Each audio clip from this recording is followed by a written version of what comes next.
దగ్గర నమస్తే అండి, నా పేరు ఎన్ వెంకటేశ్వరరావు. ఇప్పుడు మేము చింతలపాడు విలేజ్లో మరి పరశా ముత్తయ్య గారని రైతు దగ్గర ఉన్నామండి.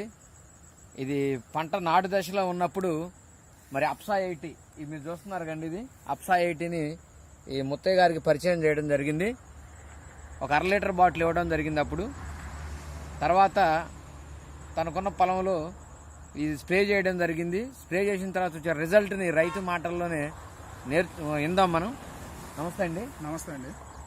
మీకు వచ్చిన దీనివల్ల వచ్చిన ఫలితం, దీని రిజల్ట్ మీకు ఇంతకు ముందు వ్యవసాయం చేశారు ఎన్నో సంవత్సరాలుగా, ఇప్పుడు అప్సా 80 వాడిన తర్వాత ఎలా ఉంది మీ మాటలో చెప్పండి సార్. మేము మిషన్ నాటు వేసాం సార్. ఇది మిషన్ నాటు వేస్తే చాలా పలసగా చేశాడు. ఓకే, మీరు ఆ షేడ్ గారు దారిన పోతా నేను ముందు చల్లుకుంటుంటే మాకు కలిసి ఇదిగో దీన్ని చల్లి చూడండి అని మాకు ఇచ్చారు. మేము చల్లినాం. చల్లిన కాడ నుంచి ఈ పచ్చగింపు అనేది ఇంతవరకు తగ్గట్లేదండి. ఇది పొలం చాలా దిబ్బు చూడండి మీరు ఒకసారి, చాలా దిబ్బు. 45 నుంచి 50 ఉన్నాయి మధ్యలో శిలలో. అలా కట్టేసింది శిల కట్టి చాలా ఇదిగా పెరగటం కానీ పచ్చదనం కానీ. మేము వేరే మందు కూడా ఒక్కసారి కొంచెం లైట్ దోమ తగిలిందని ఒకసారి కొట్టాము. అసలు ఆ పచ్చగింపు అనేది తగ్గట్లేదు సార్. ఇది పచ్చదనం పచ్చంగా చేను పెరగటం గాని దిబ్బు గాని చాలా బాగా వస్తుంది. మాకు తెలిసిన విషయంలో చాలా ఇది మంచి మందు. మా రైతు వారీగా మేము చూసినది ఎవరంలో మాకు చాలా బాగా నచ్చింది.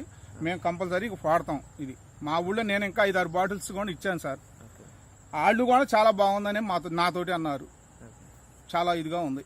మీరు గతంలో వ్యవసాయం చేశారు కదా, మరి అప్పుడు కూడా ఇట్లానే ఉందా? కూడా మా రాలేదు సార్. మేము కొట్టనే ఉన్నాయి, ఇంకా మా వాళ్ళు అన్ని ఉన్నాయిగా రాలా. మా ఎంత ఎత్తునుంటే వాళ్ళు ఎంత ఎత్తు. ఎలా వాడారండి దీన్ని? ఎలా వాడారు? నేను ముందులో కలిపి చల్లా సార్. ఒకసారి ఒక 2 ఎకరాలకి ఒక 2 ఎకరాలకి స్పేర్ చేశా. అది కూడా అట్నే ఉంది, ఇది అట్నే ఉంది. ఇప్పుడు మీకు అక్కడ చూపించారు కదా, బ్రహ్మాండంగా వస్తుంది. అది ఇంకా ఇటు ఉంది, ఇంకా అది నాటేసింది కదా.